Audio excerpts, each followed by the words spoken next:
I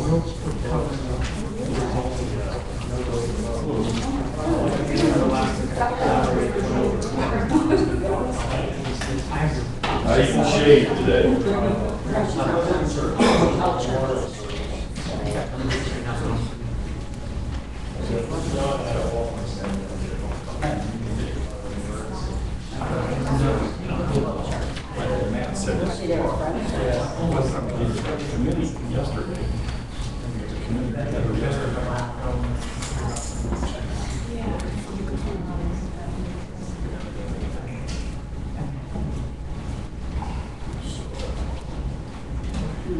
We're running.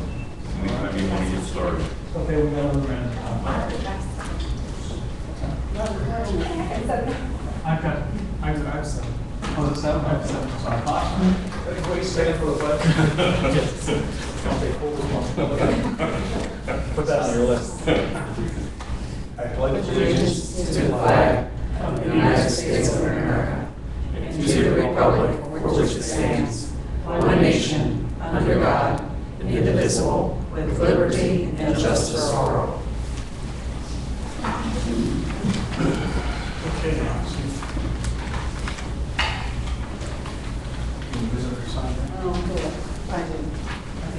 Okay, 1 second. I'll grab it. See first.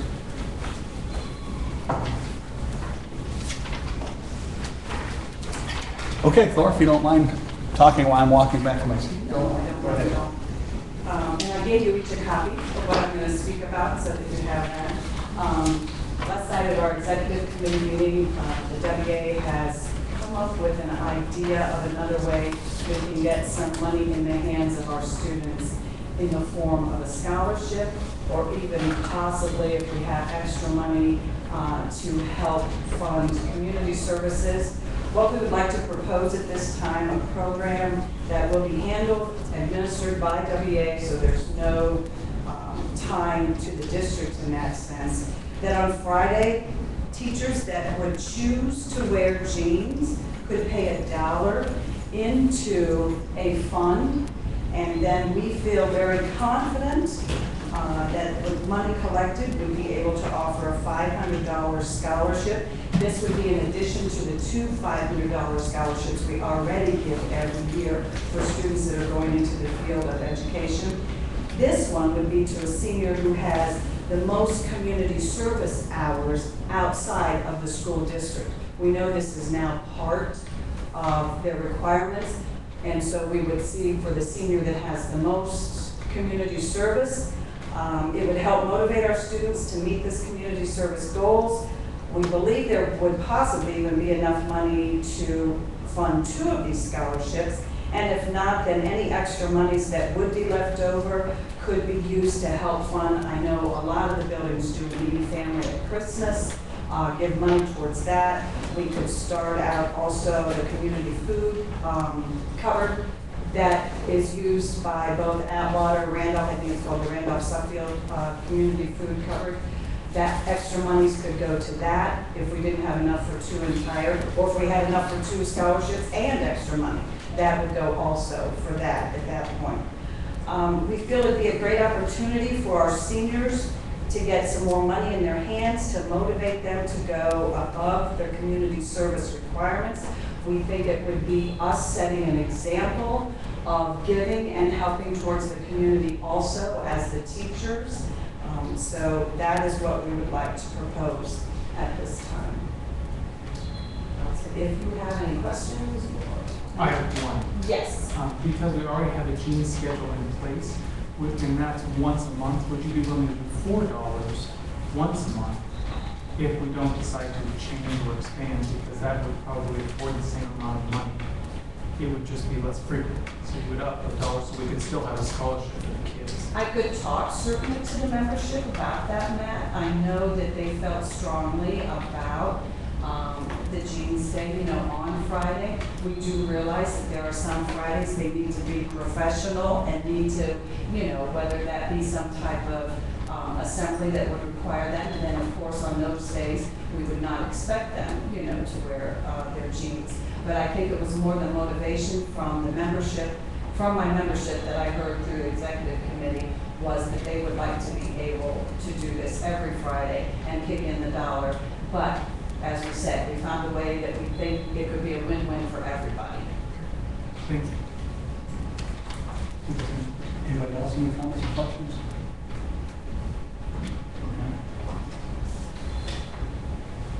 Thank you, Flora. I don't believe there were any other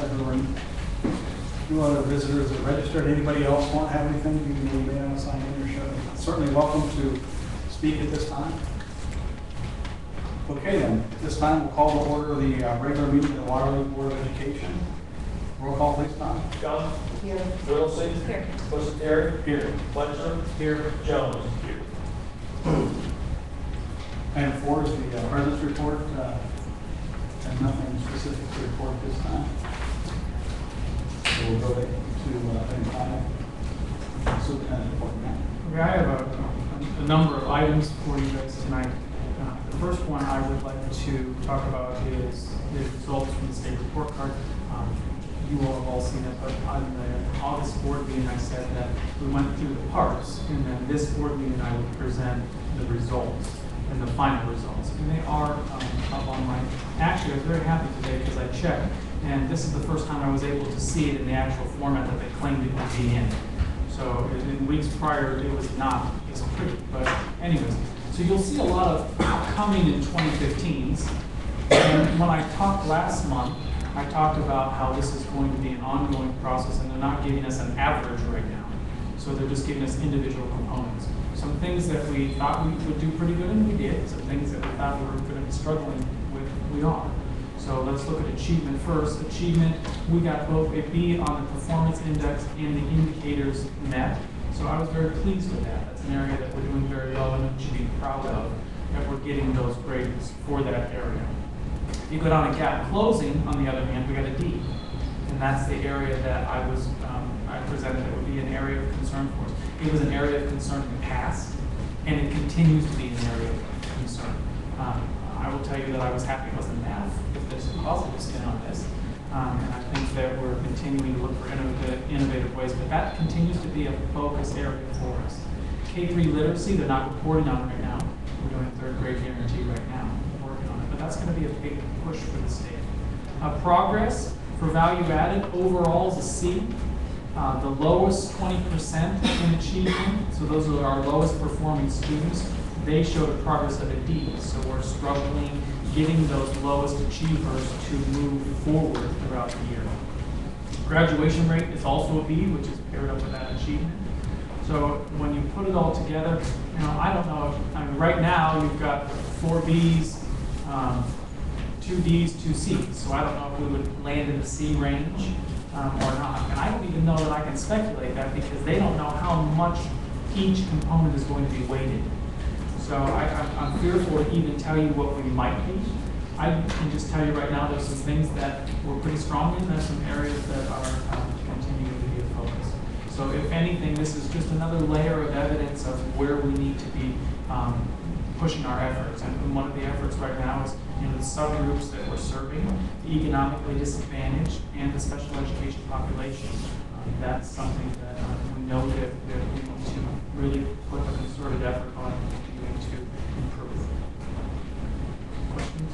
The gap closing there, it says basically is every student succeeding regardless of income, race, culture, or disability. Do we have the information to break that down? Is it the students, is it the students that we're not doing real well with, there's more disability, income? It's those two areas. Those two. And it'll break it down to give you where the greatest need is. And I thought that you could click on this report and go into more detail, but I don't know if you can only do that in the building gap. But that is available. And those are just our 2 areas that are the biggest focus. But we could pick one more than the other. But I don't know if it really would be that prudent because they're both areas of concern. But there's much more data than what you're seeing right now. Any other questions? So there's where we sit right now. That's all I have to show you. Not a big long presentation, but many of you will be very happy. But I'm moving on because the list is long. The second thing is pay to participate, and you will see later in the agenda, let me find it here. Right here, it's A, under superintendent's business, the recommendation to approve the elimination of the band participation fee for this school year. The rationale behind that is that through changes in House Bill 59, there was clarification on what homeschoolers could participate in and what they couldn't participate in. So there was clarification by the governor in this budget bill that says that homeschooled students can participate in extracurriculars. But they define extracurriculars as any non-credit, non-graded situation. So football, basketball, ball, they're not getting a grade and they're not getting credit. Band is that anomaly where it is a course taken in school. It is given credit and it is given a grade, which would mean that I would have to deny a homeschool student the ability to participate in the band. Because it's not an extracurricular, that would be the rationale as defined by House Bill 59, saying that it's not an extracurricular.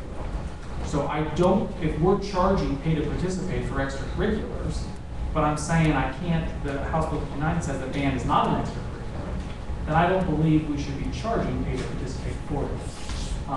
Our legal counsel says that line of thinking is absolutely appropriate. They believe it's no longer a gray area. We should not be charging for that. Additionally, other counsels that I have sought out from other superintendents are giving the same advice. So I think to be true to the changes in the budget bill, we should adhere to those recommendations. And just as a matter of clarification, this is not only just the marching band, but the band in general, right? Like the jazz band, the orchestra, It's all together. it's all together. So the marching band is just one facet of our band program. Correct. And our council said that we could separate out marching band and make it optional. And if we did that, then we could still charge the pay to participate if it was an optional program. In my opinion, as superintendent, I would never come to you saying that that's a good idea because I think we would lose our marching band. I think if you made it optional, they would just pick the concert band.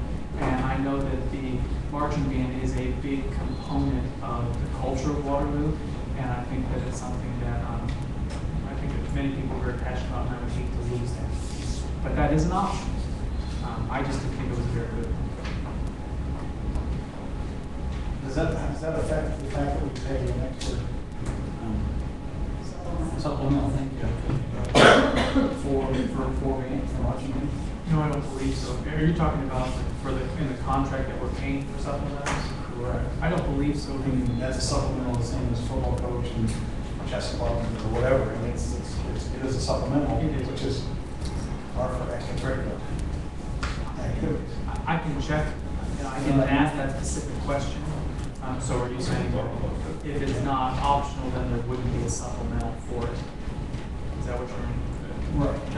And I didn't ask that specific question, but I can talk to Maria, because Maria is the one that wrote the memo that I included in the update. I could ask her that tomorrow.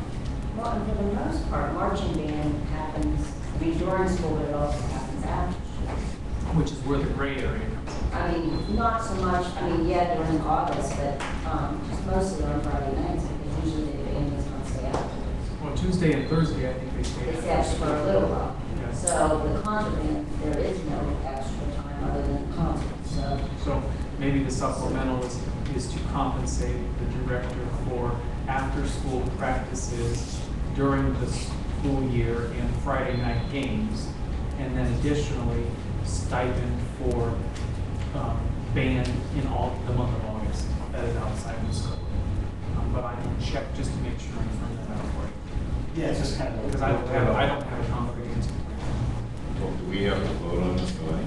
You do have to vote. Well, yeah, because that's separate. That's a separate concern. What's on the agenda for this evening is recommendation for the elimination of the participation fees. Now, that is going to affect our bottom line because we have two things happening. We reduce the pay to participate fees, one. Two, we're taking the band population out of those projections. So when the 5-year forecast is done in end of October, that will be reflected in those numbers. But I want you to know that this decision, even though I think it's legally the most appropriate action, is going to affect us in some way through the course of the 5-year forecast. I see under item P, that's where we're doing supplemental for the business. Right, because that was previously he had already started. So I think we should still move through with that and then get council and then we would change it for the next meeting if they feel like we should.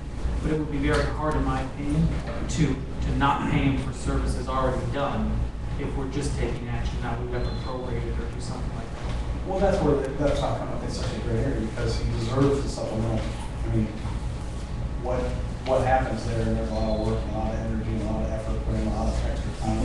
I mean, when I got here, at 25 after 6, there were people out practicing and stuff like that, so.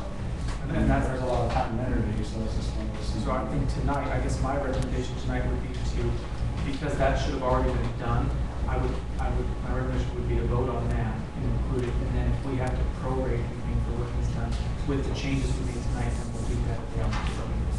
Does that sound feasible to do something like that? Are those percentages set with the contract? Yes. Which means that we would have to have active discussion with the bargaining units, because if we wanted to remove that, that would be something that would be jointly. Or even if we want to change the amount? We should talk about this further after we get council. Okay. Any more questions on that? Okay, the next one subject. I emailed all of you a random drug testing policy. There was an updated one that I just got today as of 6 o'clock.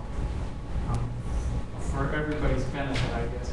Well, I started talking about this during the safety committee meeting last week, and I introduced the idea of possibly bringing policy to the board that would allow us to engage in a random drug testing policy for our athletes. It's another layer of protection. It's another option to try to encourage students to make good choices. I found out on Monday that I could widen that and not just test athletes. I could test anybody who's in an extracurricular and anybody who has a parking permit. That's what they're looking at case law, and that's what the trend is across the state, is that they're including all extracurriculars and parking, anybody with a parking. This is a very sensitive issue. I am not bringing forward an idea tonight that we should pass this. I'm bringing forward a policy. And I think I would like to just walk you through it, because I got it at 6. It's similar to the one you had previously, but I would just like to skim it real quick and then everybody can hear. And then I think we should just have further discussion on it either tonight or in subsequent meetings. The impetus for this is that I believe it is our moral obligation to try to protect children in as many ways as possible. And I'll say it again as a safety. I'm not saying that we have a problem that's unique to Waterloo. I'm saying that I believe that kids experiment regardless of where they are, whatever community, an affluent, an urban, a rural, a suburban, kids are going to engage in risky behavior. If a policy such as this discourages that type of behavior, it's just another, tool in the toolbox to try to protect our kids. So what this policy, as I'm reading it, is suggesting is that we, I'm going to read the goals, so I'm on page 2. So the policy is being implemented to accomplish the following goals: providing for the safety of all student participants and athletes in activities they participate, providing the safety for all student participants that drive at school, providing for the safety of all students, providing student participants the opportunity to become leaders in the student body for a drug-free school, deterring the use of drugs and providing support for students who test positive for drug use, and undermining the effects of peer pressure by providing a legitimate reason for students to refuse to use illegal drugs. So we talked a lot about the safety meeting about bullying. We talked about the pressures that the kids are under. If this could be a reason for them to say no, I would think that would be okay. I'm all about giving them more reasons to make good choices. So there's some things in this policy that are not fleshed out yet. For example, it could start at any grade to grade 12. In my original thought, I would say let's start at 9th grade. And then Todd and I were talking a little bit more. And when you look at our drug awareness program, they're starting in 6th grade. So maybe, and there's a reason it starts in 6th grade, because if they're getting into heavy drugs in high school, they're probably exposed to drugs at a younger age. So maybe we should do 7 to 12. I don't have an answer for you right now. It's a blank for a reason. It's something we should consider. And then it asks us to define interscholastic athletics and extracurricular activities. That's something we have to do before we move forward. Who just listen up? So everything that would be included under the auspices of this policy. Parking privileges would be anybody who is driving. So I think if we, for example, if we can't include band because we just voted that it's not an extracurricular, 50% of the band students will be accounted for if we include parking, because 50% of them drive as juniors and seniors. I think that's kind of made me feel better about that. The idea here, if I just talk broadly, is that a vendor, we send a list of students to a vendor. The secretaries generate a list. Anybody who's in a sport, an extracurricular, or is a driving permit. We send it to a vendor, boom. The vendor assigns them names or numbers, puts it into a computer program, and the computer program randomly selects the students. We do not. And that's very important. And to protect all parties involved, we cannot pick the students. The students then are notified that they were selected. You'll notice in the back of the policy, parents have to sign consent that they are aware of the random drug testing policy. If their number is picked, so if Matt's number is picked, my parent can sign a removal form that says, I don't want Matt to be tested even though he was selected.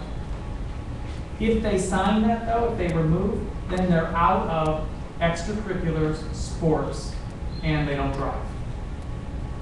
So if your number's picked, you don't have to be tested, but you have to remove yourself, which means that now you sign that I don't want my student tested, so now they're not participating in any of those activities. So to be able to participate in the activities, they have to agree that they will participate if their number is picked. So it protects the parents in a way that they have control of whether or not their student is actually tested if their number gets picked up. But at the same time, there's consequences of those decisions, because you would say as a board that you believe that random drug testing policy is something that we should engage in. That's another layer of protection. That if they're not engaging in risky behavior, there would be nothing for them to be worried about. So if at the beginning of the year, the parent signs the form saying, no, we don't give you permission, And they don't do the sport. they don't do the sport. They don't do the extracurricular, and they don't drive. Yeah. Don't do anything. What's the frequency of this We can computer-generated thing that? we can pick those. So there can be, that is to be determined as the board of how often and how many. That's all up for our discretion. Do we have any idea of what kind of a testing it is? Is it a oral swab or blood? It's urine because the Supreme Court's case law supports that. So it says this. So you will find that we've added the words urine specimen throughout the policy. This was done to clarify that this is the only permissible way to test students. This was specifically added as the United States Supreme Court has repeatedly held that urine collection is permissible and not overly intrusive. So our consortium has really spent a lot of time looking at case law because this is such a sensitive issue. We want to make sure that we are not violating any rights of the students. So I guess that's important, and that's why it's taking them so long to do a turnaround on any revisions I'm asking them to do. So let's say the number's picked, the student gets selected. They test, and they test positive. The parent then has the right, if they think it was a false positive, to divide that sample up and get it tested again. But that testing expense is at the expense of the parents, not of us then. And the way they wrote it is that each specimen can be divided 3 ways. So you could do 2 additional tests if the parent wanted to. They also said that we have choices on the number of, so first positive result, what's the consequence? Second positive result, what's the consequence? Third positive result, what's the consequence? Something I want to tell you is that it's noted that there is no consequences from school. So they can't be suspended, they can't be expelled if there's a positive test on one of these. The consequence is that they're suspended from the interscholastic sport. They're suspended from the extracurricular. They're suspended from parking privileges for X amount of weeks for each positive result. And we pick that as a board. So you could say, if there's a first positive response, then they're suspended for 2 weeks. Or it could be 4 weeks, or it could be 8 weeks. The second time, and it could be, I would think it would be more progressive as each positive result occurred. It also talks about the whole idea that we can give them counseling, and we can recommend a counseling service to try to get them help, which I think is a bigger component. So if they're positive, it's confirmed, obviously they're engaged in risky behavior, how can we offer them support then to try to discontinue that type of behavior? So that is also in one of the, one of the options for consequences. So this is a draft policy that I'm asking you to review, and I think if it's something we want to move forward, we have to flesh out the details. It's not, everybody that I've talked to so far has not had a problem with it, but there's going to be people that are going to be emotional about this. There are going to be people who think that's not a good idea. I'm not paying attention. Oh, sorry. There's people that are going to be upset about that. And that's something that you as a board have to weigh out which you, the 5 of you, are most comfortable taking this into consideration. My opinion, and I'll let you comment. This is a very sensitive issue. I mean, it is for me as a father, as a coach, as whoever. I've seen kids over the years, not necessarily here, but kids destroy their lives because nobody cared. And I think that if we could do something to help them, let's do it. I don't want people to perceive us as turning this thing into what's a Gestapo or whatever, you know what I mean? But in my personal opinion, we haven't really talked about this all that much. You know, I think that I would like to see a little bit more of the parents' input on this before we, as 5 people, just decide what we're going to do here. The other stuff, I don't have a problem. I mean, being a board member, sometimes you got to have thick skin. But I think this is sensitive enough to where we need to get the public's buy-in. Just so you know, as you saw on last Wednesday, and with the video also, with the user, I asked the heads of the Waterloo Community Action Committee to specifically go out and start gathering feedback about this idea. And I asked the people while it was poorly attended, the people that were present at that safety committee were very much supportive. But they were also the ones at the safety committee. So that could be a skewed opinion, right? I mean, we have to address that. I'm sorry, I didn't understand, Steve. You want to get input for what reason? Just other than, I mean, before we go in closing something like this, I would just like to hear what the people of this community that we speak for have to say about this. And I don't see why I couldn't set up a very simple survey and do one of the technologies, or if you want to gather in. Right. I think this is sensitive enough to where we need to do that. I mean, if it was something else, But no, when we do that, by my estimation, we're going to get a wide spectrum of responses, and you're still gonna have to make a difficult decision. That doesn't mean we shouldn't. right, That just means that I think this is a polarizing topic. So I want you to think about that before we invest so much time that it stops our progress. I don't know about you, but I've already gotten a lot of opinions from people. They aren't waiting for us to ask them. They're telling me. I haven't been one negative against it. you haven't had one negative? Not. I mean, I've had some. I must have, Hold on one second. Because they really haven't, I haven't had an opportunity to talk to them together about this. I just emailed them to, so I really want to hear what they have to say first. And then I promise you we'll come to you. But I want to hear what they have to say first. I've heard a little bit, but I haven't heard anybody say no.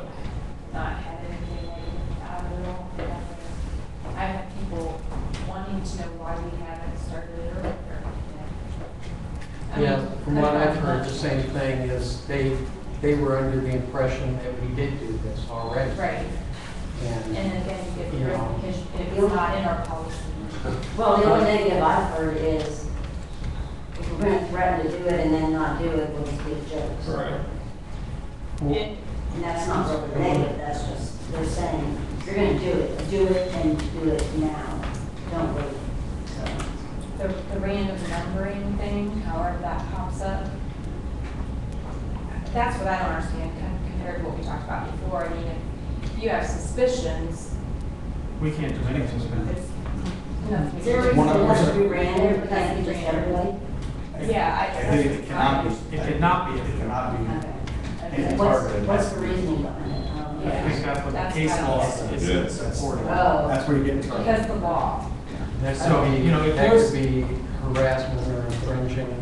But if we're suspecting of an individual student on a side note, so if the principals are suspecting that there's a student with a problem, there's other ways to try to approach that student and get that student some help. That would be out of the scope of this. This is just increasing awareness and increasing accountability to the people who maybe aren't showing or displaying areas of concern, that maybe be under the radar kind of a scenario. Anything else? Anything, Ken, before I go? Well, I'm going to go before I let you don't mind it. You're gonna get this rounded all up. You know? I've been thinking about this a lot. I have really mixed emotions. Everybody, basically today, in today's world, to get a job, about 90% of the jobs out there, before they're going to hire you, you're going to take their test. So it's one of those things that you might as well get used to. I personally am in a random drug testing program, and I've had it where my number's been drawn out like 2,000 people. My number's been drawn 4 or 5 months in a row. And it's one of those things that's, yeah, I understand it and so on and so forth, but when you're walking into that room, you're thinking, this isn't right. I don't even drink a lot of drugs. You know, it's like, it really, it aggravates me because it's like, here I am, you know, I'm being penalized, for lack of a better word, because there's other people out there who are doing things they shouldn't be. And it aggravates me a little bit, and it's kind of, I mean, I feel funny about it, but I want to say that from a standpoint of fundamentally, I agree with it. But when you're going through it yourself, it is kind of, you know, it's kind of hard to explain, but it is kind of aggravating. And it's like, you know, why don't we just take care of the people doing it? And then the people that aren't, we wouldn't have to, you know. So, but I think that. Can I talk to that for a minute? Well, 1 second. I noticed that already go. I mean, I think fundamentally I agree with it. I think the key is that we set it up to be helpful because more often than not, the use of the drug or legal substances is not, it's a symptom of something much bigger, right? And I think that's, if we can set it up to get to that bigger issue and really help that person with what's leading them to the drugs, then, you know, that would be my goal. Let me say that would be my goal for the first failed test. the positive, the first test, failed test. But, but then I think eventually you gotta have some pretty good bite to it. Yes, please go ahead. I talked to 2 different deputies. One was in the K-9 unit, so he's in the drug task force, he does a lot. In Portage County, talked to another officer, both of them, I asked them, what do they think about this? And I got a very positive response from both of them. You don't have to look far in the newspaper. You don't have to look far in this day and age to know that it's prevalent in any area. Sometimes I wish I didn't. So what they were saying is that it is a concern, and it's another way to address the concern. The other thing I want to say is that, if I can prevent somebody in that parking lot from being safe, or when I have a 4-year-old and a 3-year-old every Tuesday and Thursday that I have on either side of me, that I'm walking my kids across that parking lot, to know that there's some layer of this kid might think twice before engaging in this risky behavior that might save a kid's life. I mean, their own kids. I think that's something we need to think about. I just think there's kids that are under the radar that we're not seeing. So it's easier. So it's hard for me to say, let's just go after. We are going after the kids who we think have problems. We are trying to help them. These are for all the kids that it's hidden for a long time and nobody knows. My nephew, or my brother's kids go to school, they have for all the accidents. And they've had several like that in 5, 6, 7 years. So they've been through some of those problems. You gave me his name. Yeah, I know it's a big issue with them is the fact of why they view it a lot, not they. A lot of people within the school system, I should say, view it as picking on the athletes. But I think that as long as you get set up to help person, that's really the key. And it seems like that's what it is. But Yeah, well, I mean, there's 3 different chances for you to get a positive result before you are removed from interscholastic or right. I think that's. I think we need to really focus on what program we send them to. Just years ago, we had. I'm trying to think how to say this without. Years ago, we may have had a student that was caught with alcohol or this or that, and part of the punishment was they need to take some counseling, those kind of things. And I don't know if it was a student or was it punishment or it was a counseling center or what, but that didn't last. So I think that we need to make sure we find some good resources for them, maybe with the county can help us to refer them to that have some success rates. It's not just going in there, collecting some pamphlet, and somebody saying, do you have any problems, and they leave, and they do that once or twice, they do that 3 or 4 times every other week or whatever. I think it needs to be something that is pretty regimented and difficult. Okay. Yes. Okay, first of all, I objected very strongly to the presentation to the athletes first day of school, how it was presented. Second of all, I believe we're innocent until proven guilty. We shouldn't be assumed guilty because the parent doesn't want to sign a form. What would they be afraid of? That is ridiculous. That is assuming they're guilty unless they will take the test.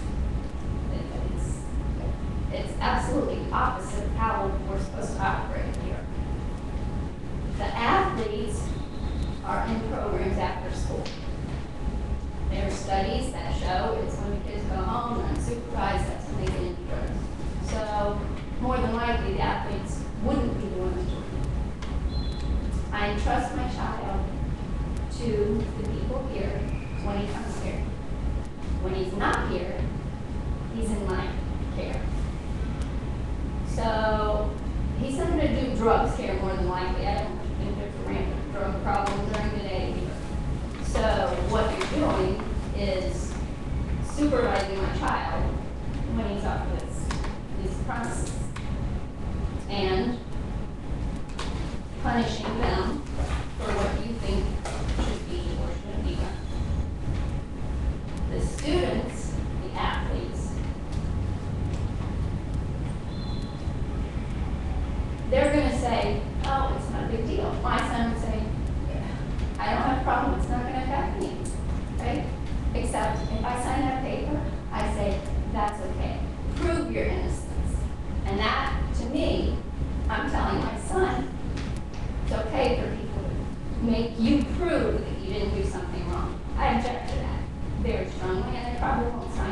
probably won't participate, and he'll be very angry. That's how strongly I feel about it. Now, people, and you said the trend is this way. Well, if the trend is the schools are doing this, that argument is like everybody's doing it. That's the same argument for kids today. They say, oh, everybody's doing it.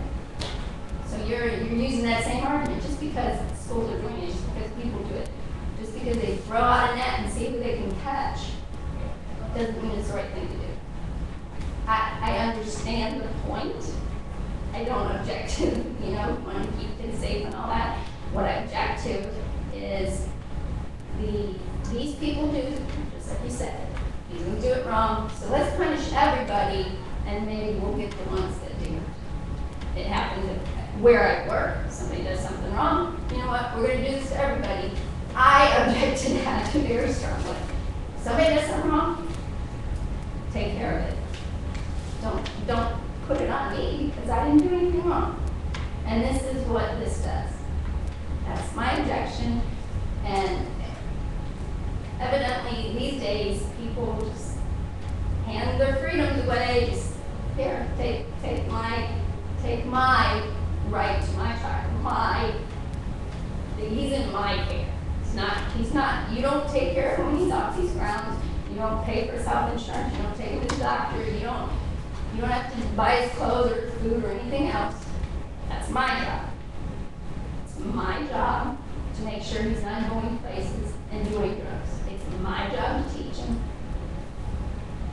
It's your job to teach them here. That's my feeling about it. You want me to respond? Who was taking that?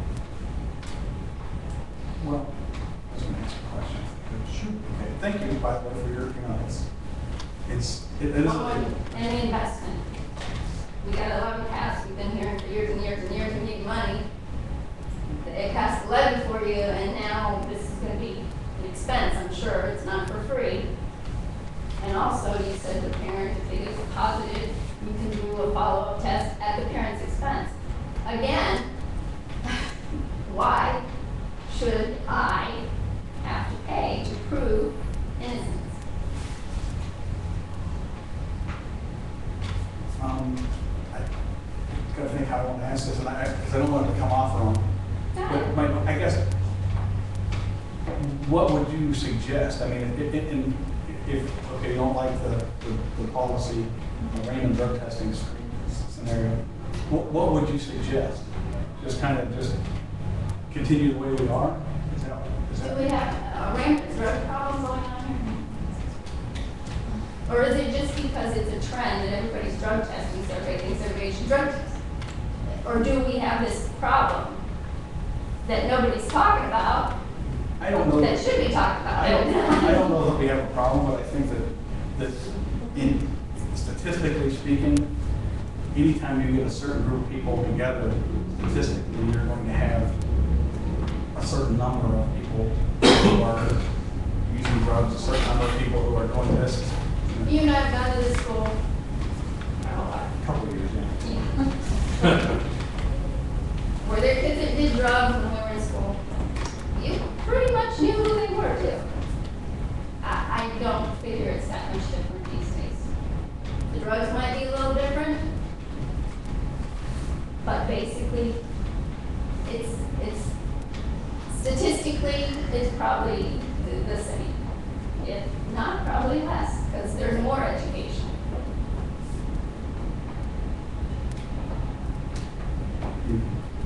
I just have a different viewpoint. That's okay. I mean, we're allowed to have different viewpoints, right? I think that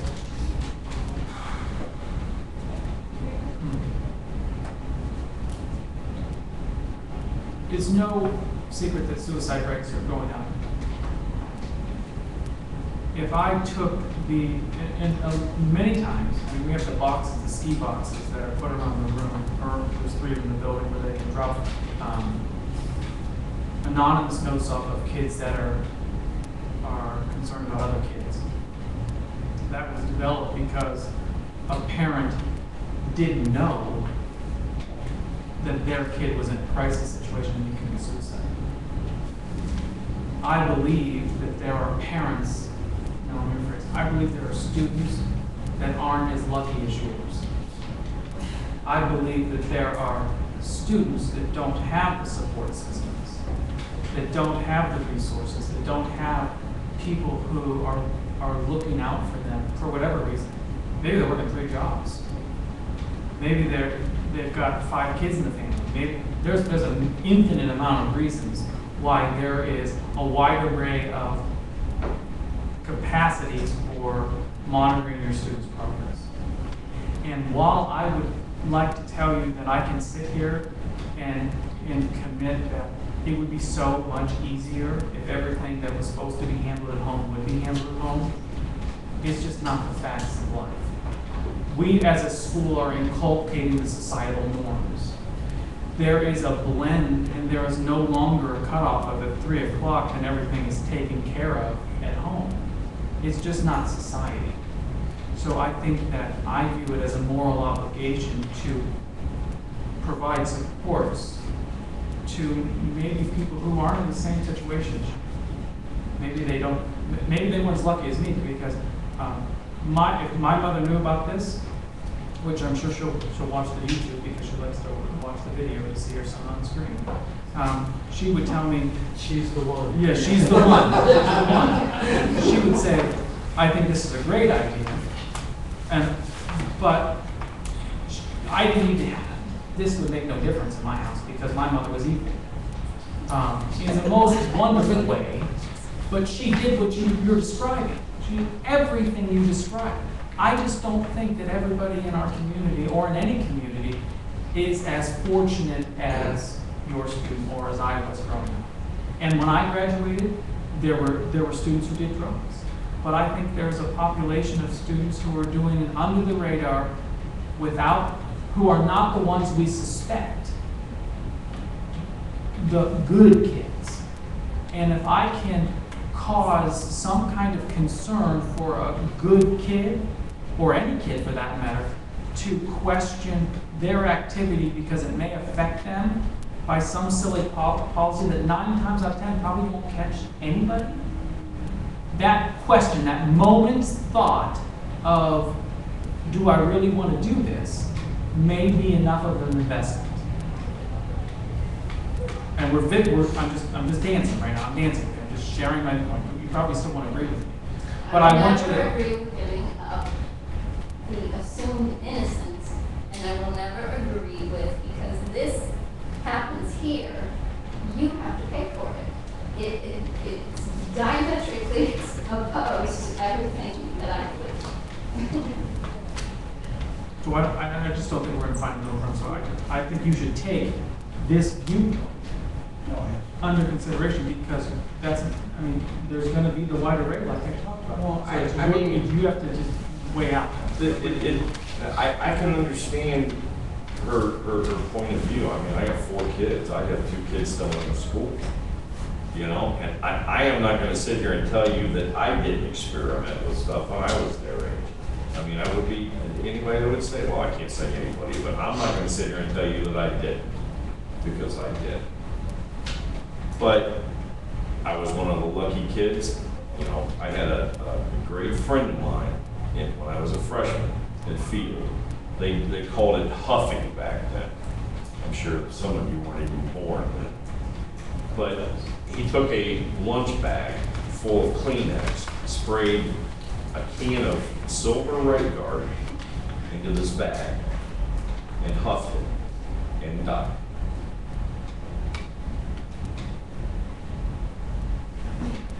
He had a problem, and maybe a program like this may have saved my friend. I don't know. There was a football player in Texas 3 years, it was 2 or 3 years ago, that his heart blew up in practice. It wasn't marijuana, it wasn't meth, it was Adderall that his mother was on. He's taking Adderall, trying to stay up, do his homework, play football better, and die. So I don't know. I understand your point of view, but I have about, in the last 14 years I've been doing this, I have about probably 20 or 30,000 kids I like to call my own here that I love and I would die for. And if I saved one of those kids, if just one, by doing something like this, I understand. I'm a personal friend of Ted Nugent. Okay? I've been through the Ted Nugent School of Tact, which means I have 0. I am not about giving up rights. I am not about giving up rights at all. But you know what? I lead a busy life, and so does my wife. And we try to do everything we can for our kids. I have 4, so that one-on-one time just isn't there as much as I'd like to be, but we chose. I tried to get a girl and ended up with 4 boys. But, I mean, my mom and dad loved me, and they spent a lot of time with me, but I still did this stuff.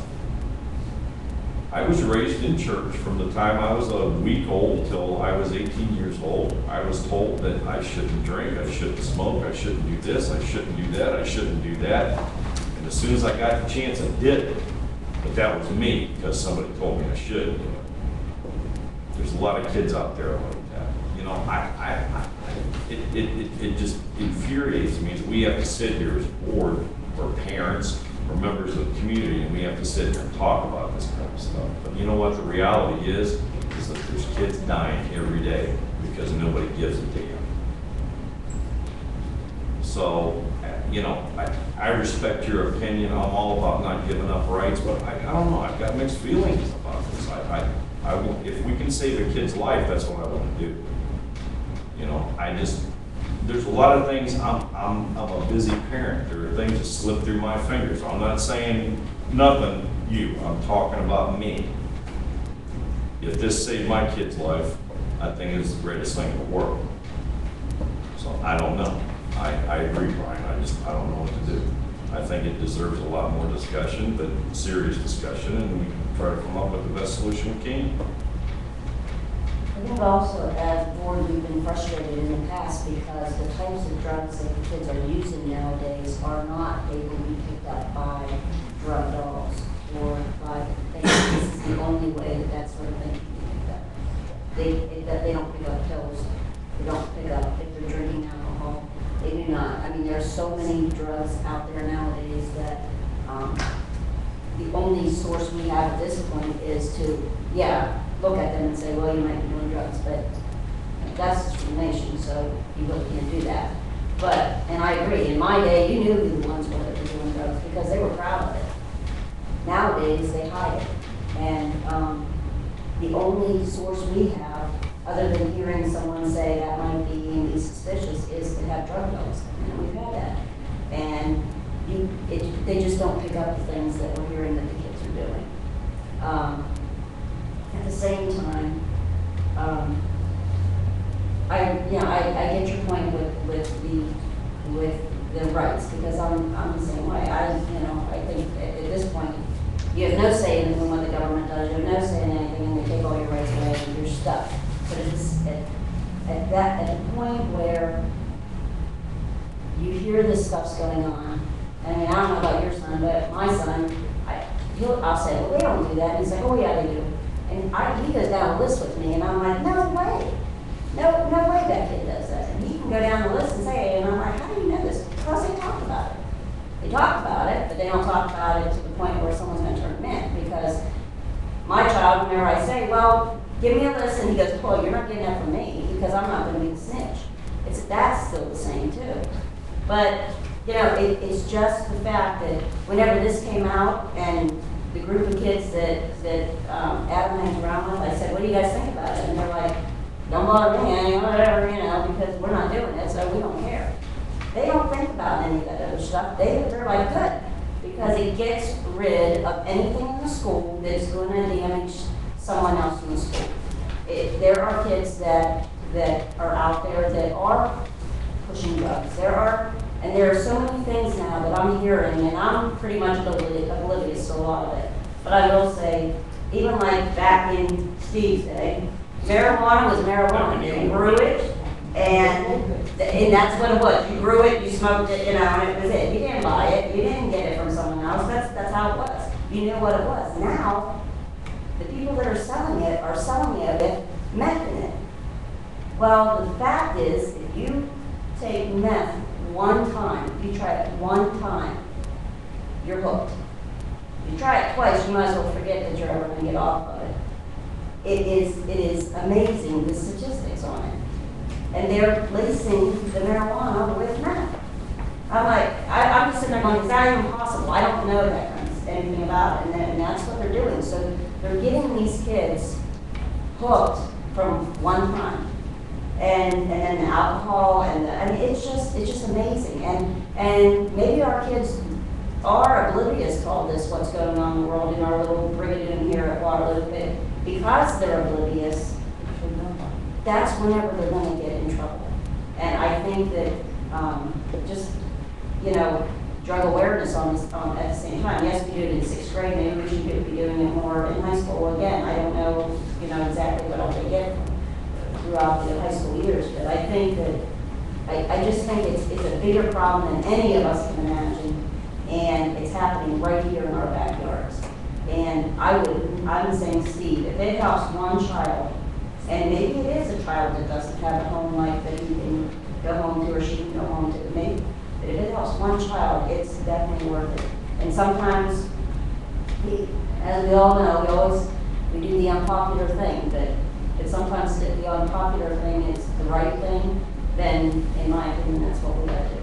So. Okay, I respect your, on that point, if that's the case, then the next step would be every student that walks through the door should be done drug tested.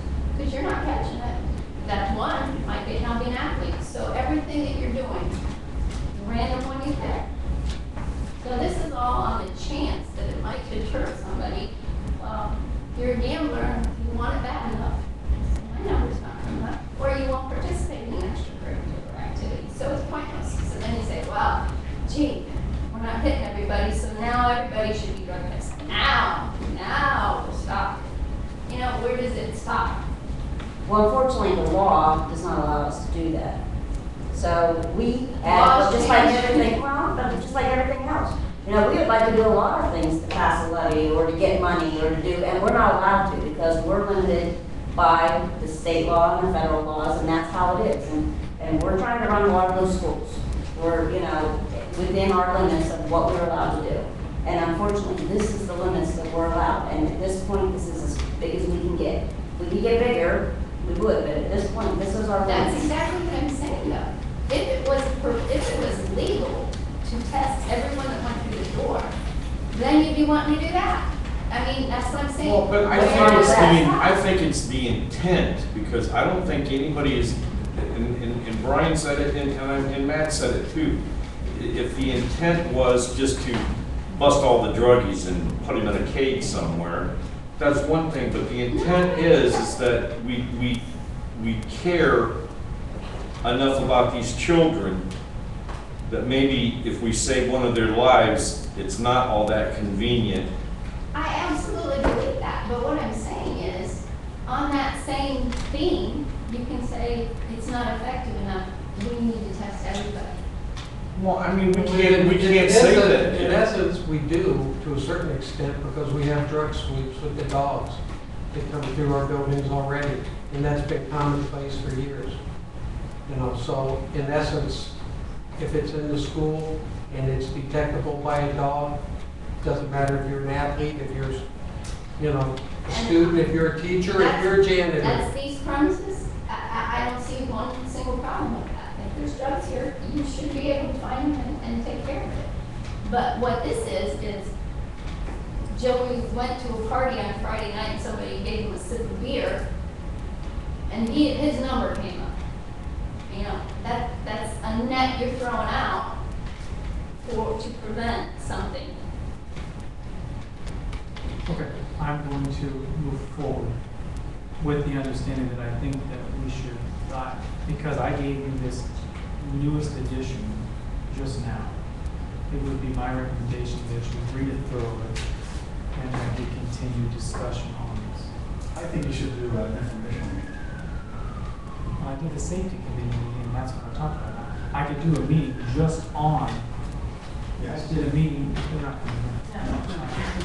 No, you're No, saying. It's like, do I need to, you need to go see something? We're starting to see shadows. You're good for now. I will hold whatever type of meeting, I mean, you guys agree an informational meeting like would be good, just on this Not topic. really. just on this topic? People don't show up. I think it's a waste of time. But you give them the I think you opportunity. ought to have it, just to get the people in here if they are really interested. Yeah. They're not gonna come. If they don't come, then it doesn't Well, matter which it way. it ain't gonna hurt anything to, It's gonna put it off for them. Well, Let's keep putting it off, and keep putting it off, so people can laugh at us, that we I- bring up this stuff and then we don't do anything about it. I don't think anybody's gonna laugh at us if we're trying to do it right. The kids Well, what are about laughing that at us. September The 23rd? kids are laughing at us, not the adults, the kids. Well, are. I guess I'm not concerned about kids. About it. Not us, Devin, you. okay, so in plain sight, Yeah, explain that a little bit, maybe. okay, so they don't- the That would be a night, good, what night is that? That it's is Monday the 23rd. Monday the 23rd? Let me confirm that, so I'm not getting misinformation. It is. Monday the 23rd is in plain sight. That is when the Bath and Copley Police Departments are coming, setting up the room for, I guess, to increase awareness of things for parents to watch out for, and if they maybe have some of these things that we wouldn't think about as called in plain sight. That you as a parent would think that that would be a risky object to have. It would cause you to have concern. I see no problem with the passing out surveys that night, in collecting surveys. I mean, there's going to be people here. I don't know that I should double up a meeting. I think that I should try to gather information. So if we survey them that night and say, turn it in when you're done. Well, as part of that meeting, is there going to be a central gathering point? I don't know if it's on. Is it helping? After you go through the teenager's bedroom, then there's a Q&A afterward with the sheriff's department. My question is it a cycle where people just keep going through? No, you Is it go a through, one-time? it's a one-time thing, and then afterward, that's how they did it in Copley. So- It's a There's a one form time, at it the end. took you about 5-10 minutes to go through, and then they sat down afterward. And I guess I'm saying, if you dovetail at the end of the Q&A, 2-minute, 5-minute presentation on this, pass out the survey. I can, but let's just look at the validity of this. If I'm passing out a survey on the night who the parents are attending that are worried about drugs, that may be skewing the results. Statistician, would that be a fair estimate? Right on cue, boss. I could do it, but I think, Oh, my first thing is to have a meeting especially for this, and nobody wanted to I do know, that. I'm arguing So we with got- Mr. Argue. What do we want to do? I mean, we can either do it a special night or not do it at all, but we can't, I mean, you tell me what you want. what do you guys, you don't want to do one at all? Is that what you're saying? It's not that I don't do it, I don't even show up. Well, that's, I think you have to give. No one shows up at any birthday. I think you have to give them the opportunity, right? They're paid to show up, you're paid to show up. I'm not paid to show up, I just come. Yeah, you're not, you got 3 years, you're not paid to show up. Well, but my point is that you have to give them the opportunity. That's fine, whatever, I just do it quick. You talk about the drug problem now. 60 years ago, the same thing was happening in schools. My husband, when he went to school, he saw kids using dope and stuff like this. That was 60 years ago, 65 years ago. He would have been 87 today. So you can figure how many years ago he was in school. And they were doing it. Do you think we should have a meeting? An information meeting? I agree that you have to give them the opportunity. I would, other than how you can get the desired participation, I don't know. I mean, meetings don't seem to be effective. So, is that going to give you the desired effect or information? No, is getting something like a hotline set up that we can, I could do a Google survey, like we did for the technology. and that send it out maybe to they can parents. do it anonymously, just go onto a website and do a quick survey, and I think that would be probably as effective, if not more so, than what your commitment to come to a meeting. Everybody's going to come to the meeting, for the most part, is going to be, Polarized one way or the other. yes. Well, that's what, I mean, that's, So, I think if we could find a way of making it anonymous, something, If contribution. you're gonna hit me in the head with that gavel, well, my it'd be point a whole is, lot better if you'd asked me if you could do it first. They could have made it hurt any less, but at least you asked. my point is we said we need to gather data, we have to gather information. And I've thrown out 2 or 3 options, and everybody's beat them up, so I don't know how else to gather, you know, we said we need to gather the data, so how are we gonna gather So the your data? Google Docs questionnaire I mean, goes that's my to who? frustration. We could, however, Andrew set it up, because he sent out stuff for parents. And, I mean, I could survey parents, anybody on the distribution list that is willing. We could survey the kids. It's gonna affect the kids. I could have every teacher do it. We could have every teacher grades whatever you pick, do a survey. I don't know. I think that's addressing our need to have as much input as possible, and, you know, the need for, to Time turn this around quickly, Yes. so that, you know, that it's not perceived as though we're sitting on our hands and can't make a decision, because the decision's gonna have to be made. We're either gonna have to move towards this and be confident, or back away from it and just say, this is not something we're gonna do at this time. I don't wanna halfway do it. Has to be next board, in my opinion, it has to be next board meeting, we need to either, right, do it. I don't believe that. Or sooner. It's important to do it once and do it right, so. Why, okay, let's say someone is doing drugs right now, I don't even know. How long does it take to get alcohol in your system? How long does it take to get It all alcohol in your system? depends on the. I don't know. I have no clue, because I've never had that issue. So you're saying when they let's stop say doing we say the next board meeting, we're voting October 10th on whatever it is, we're voting on it. Well, if it takes 30 days to get it out of your system, I'm like, hey, I got a month free. I can go for another month before they make a decision. I can go for a month before they decide who this vendor is. I can go maybe 3 more months before they test me, because they can't make up their mind what they're doing, and they won't move on it. They threaten. I don't know what you tell keep them saying, what we're not they're moving.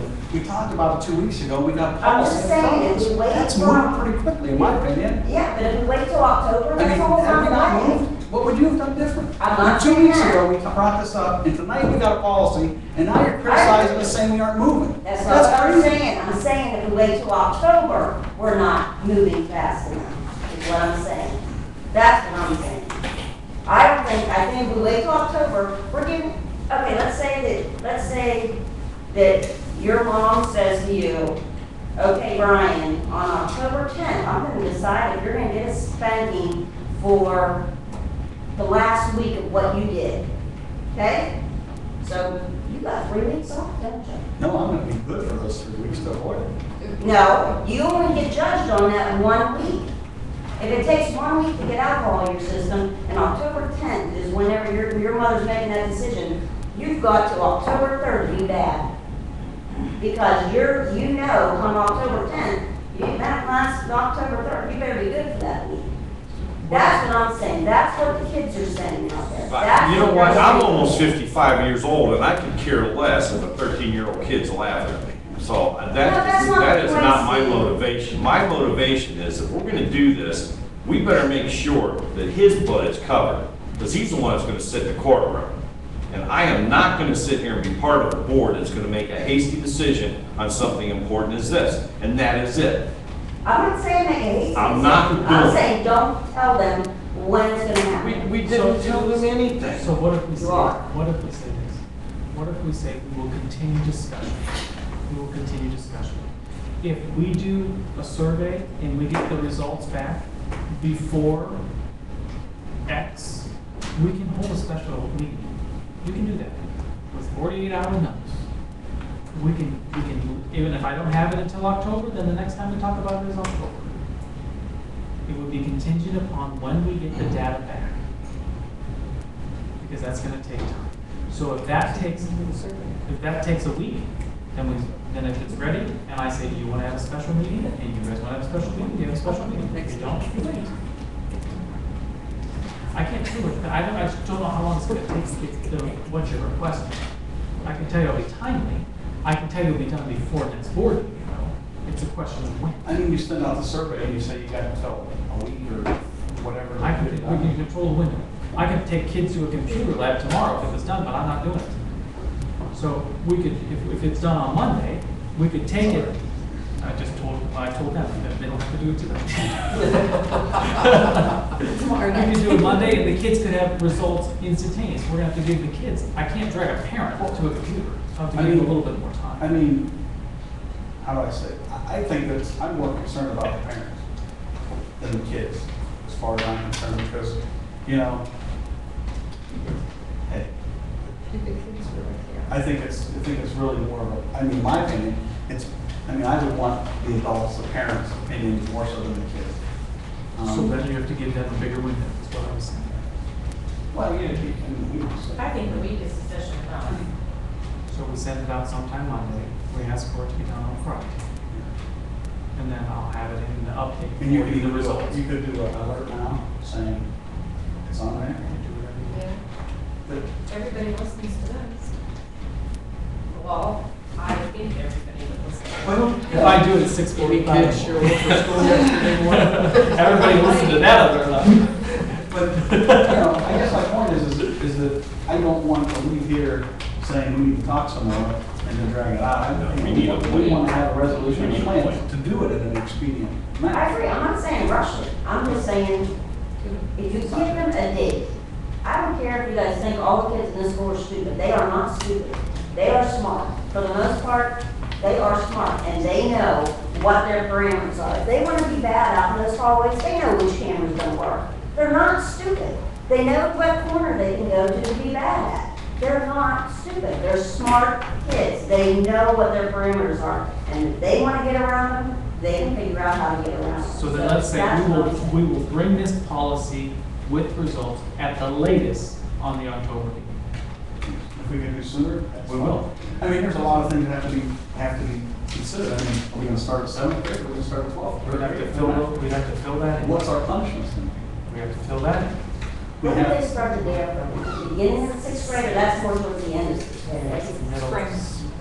Not the spring. Seventh grade would probably be the earliest I've ever seen Yeah. it start. I agree. But, yeah, I mean, we have to pick a vendor. Yeah. I mean, there's a lot of things to We haven't do. even talked about what it's gonna cost. Well, that's part of the, getting close to a couple vendors, yeah. Okay, I'm gonna move on with the understanding that we will revisit this at the latest of the October board meeting. And we'll make a decision at that point if we're moving forward or if we're not moving forward.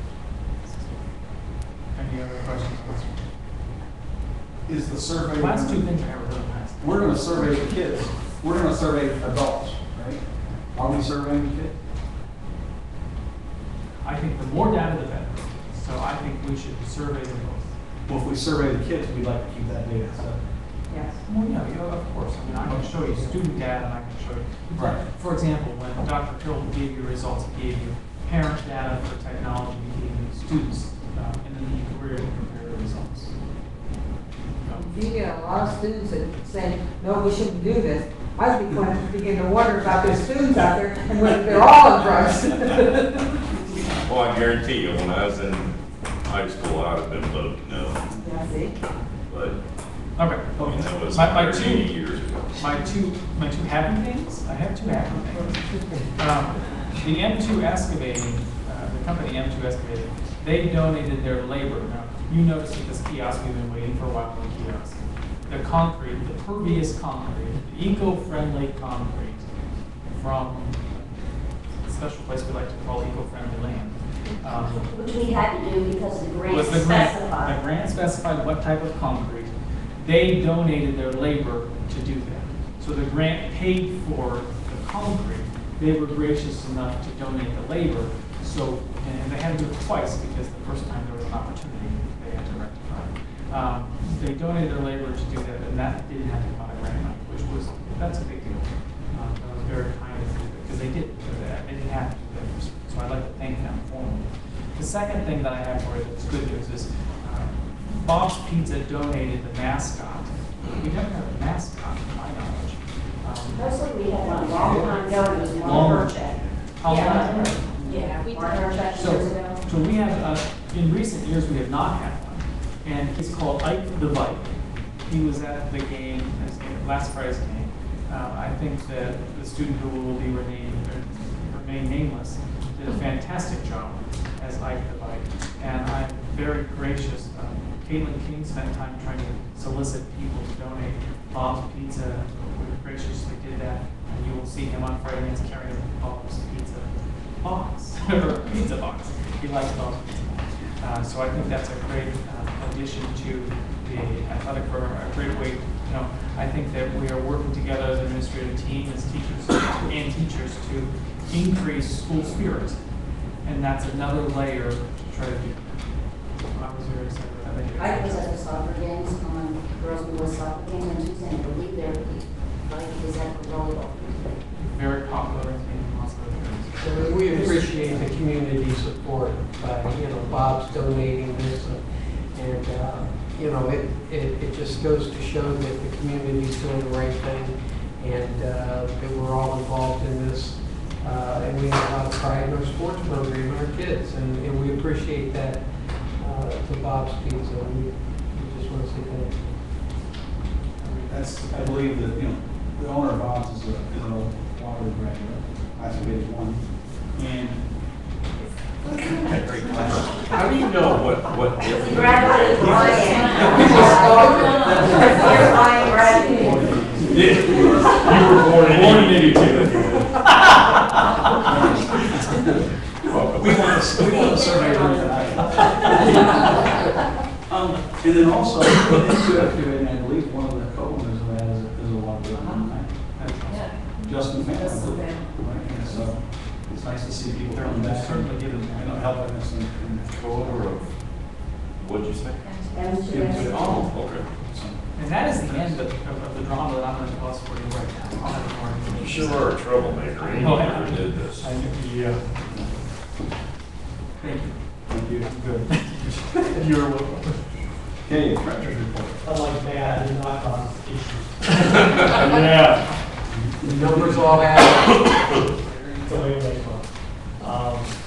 But we need to add the consent agenda under superintendent's business, under O and B, and under treasurer's business, under consent agenda, item E. And we also added the executive session that wasn't on the original agenda. Okay. All right. Anything else, Todd? We'll go to Diane for the Maplewood Career Center update. Okay, last month we talked about the JDS, the boards have changed to being elected, to appointed with criteria to be met. Everyone currently on the Maplewood board pretty much meets the criteria. There appears to be a lot of gray area as to who will be permitted to be appointed. So we have our meeting next week, and I'm sure we'll talk more about that there. We did not have a feature program this last month because we're still not in school. And right now they're researching new programming options, and animal science is going to be reviewed. It seems to be a good fit in this county, and if all goes well, it'll be marketed this fall.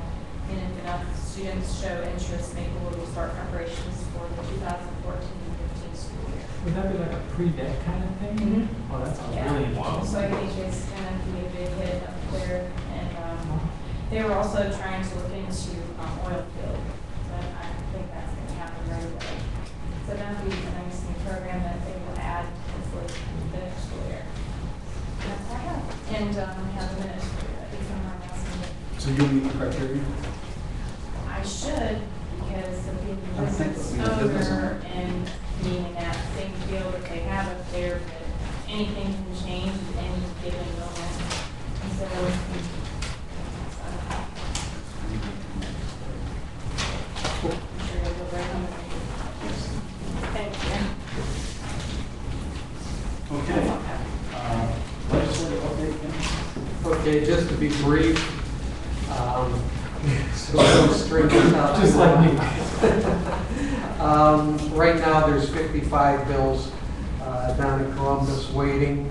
So far this year, we've enacted 5 bills, namely the biennial budget, school records for abused and neglected dependent children, election laws, just Senate Bill 10, head injuries for youth sports and third grade reading guarantee. Those are the items that have been enacted so far. Of the 55 that are being monitored, nothing is coming out of committees as yet. I went through a complete list today. There's not a whole lot of movement. Some of the interesting things to keep an eye on is House Bill 237, which is the Common Core Initiative that has to do with academic standards, and it's not pending on any committee action as yet. There's a number of different items that Senate Bill 35 is going to address special elections to eliminate the February and August, the ability to conduct special elections in February and August, and that's pending one of the Senate committees. And there's some other interesting things. If you ever have an opportunity to go on the bill tracker, you can see what's pending, and you can actually click in to read the bills and practice all your attorney legalese. Some of the things are very difficult to decipher, but the gist is that they have some pretty creative bills in there so far this year, and some of it is things that have probably never come out of committee, to be quite frank. But there is a lot of interesting things. So if you have an opportunity, check with the bill tracker, and if there's anything in particular that you'd like to expand on, let me know, and I can do some research. Okay, thank you. That brings us to new business. I know Steve has something he wants to. Yeah, I too will be brief, if you believe that. In today's paper, I just grabbed this when I was sitting down that my wife made the most awesome meatloaf. Anyway. I know, brief. Front page record courier, state penalized giving millions to innovative schools. And they have a website in here, short, sweet, and to the point. They've got $100 million this year and $150 million next year that they want to give away to schools for us being innovative and creative, and that goes along, probably something along as we're sharing Todd with Field. You know, they want to talk about innovations and education and saving money and this and that, and basically it's dangling on a carrot in front of us trying to, you know, but typical of government fashion, I mean, you can see the deadline dates that we have here. And I mean, the governing board had their first meeting yesterday, and from what I can see, by October 4th, we have to have an intent to apply for this grant. And then, yeah, that's like 3 weeks. And then I gotta look through and see what all these stupid headlines mean. I can say that because I've worked for the state for the last 27 years. I know what stupid means. Application deadline is October 25th. So, you know, if you guys want to I'll tell you this, at the county, we're having active discussions that if we were to, so the ESCs in general are looking at how you can combine up or partner up, Right. and then increase your odds for maybe getting selected for some of these monies. So it's something that we are talking about. I think we should look at it individually and then also more of a global look through the county. Historically, though, I think in these types of environments, the charter schools and the urban schools have a greater chance for success. So that's why I think that the combination of several districts together would be advantageous. I talked to Russ Bennett who's the superintendent of Aurora, on Monday, and he was running through some scenarios. Well, what it says here, applicants will be subject to a rigorous screening process with a focus on projects that solve. Is there a drug test? I'm just kidding. Sorry. Just curious. With the focus on projects that solve specific problems in their schools, like how to pick a good superintendent. That's not it. Can be quickly duplicated by others and are sustainable. And I mean, I hate for us if they're dangling $100 million in front of us. You know, we have that grant committee that Andrew started. And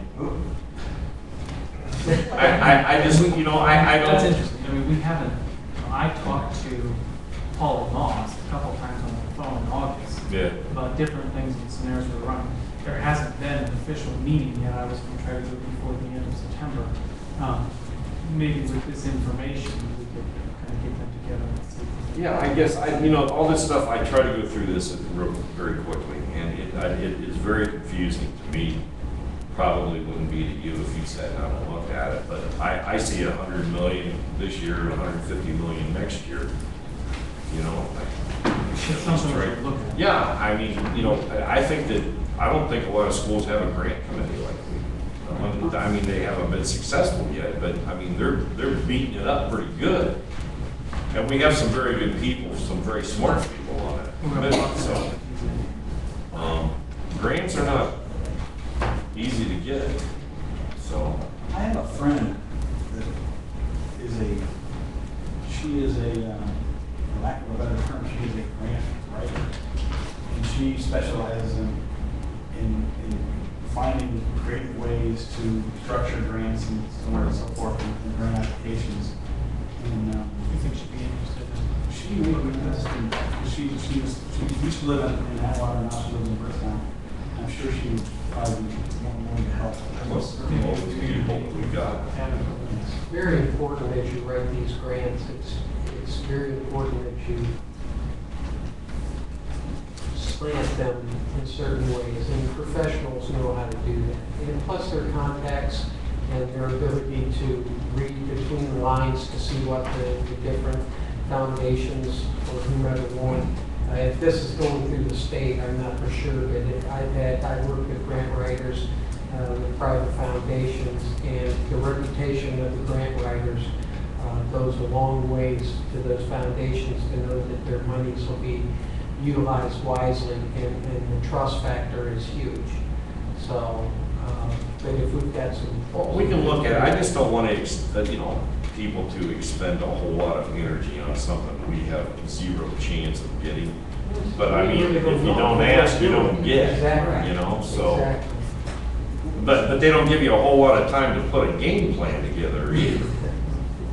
She was very involved in the grants and that were put together for the addition of Palo.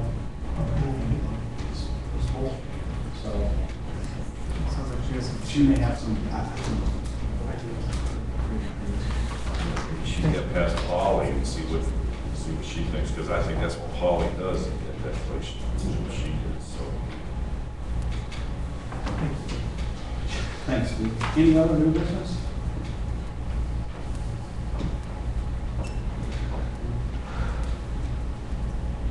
Okay. That brings us to the consent agenda.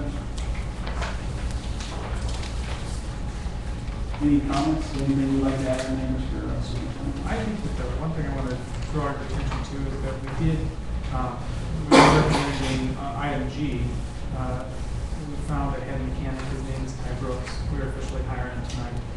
He starts tomorrow, September 13th. It has been very quick. He was working in Akron, one of the Akron districts. He also worked in Hudson before that. He lives in Palmyra, I believe. And so he is starting tomorrow, and the bus drive's been kind of quiet lately, so it'll be nice to have those days open and full of activity. Just found there's snacks out there time. It's perfect, you know what I mean? So I'll be out there, don't worry. That's a fact. I heard I saw there's a whole box of stale fortune cookies that someone offered me. That's true, I refuse, they offered it to me too, I refuse. But that is the, Oh, they did. that's the only thing that I would tell you that I want to make sure there's some incentives on this stuff. Great, thank you. All right, can we have a motion to approve or accept the consent agenda as presented? I will make that motion. Second. Any comments or questions? Thank you for the exercise of you guys' work of finding a appreciate that, getting to that. Okay, roll call please, Tom. Gall, Yes. Whittlesey, Yes. Worcester, Yes. Fletcher, Yes. Jones. Yes. Okay, that brings us to item 11. May we have a motion to recess an executive session to discuss employment? Second, please. I'll second. Comments or questions? We will not make, we do not intend to have any business, conduct any business in conversation. Okay, roll call please. Gall, Yes. Whittlesey, Yes. Worcester, Yes. Fletcher, Yes. Jones. Yes.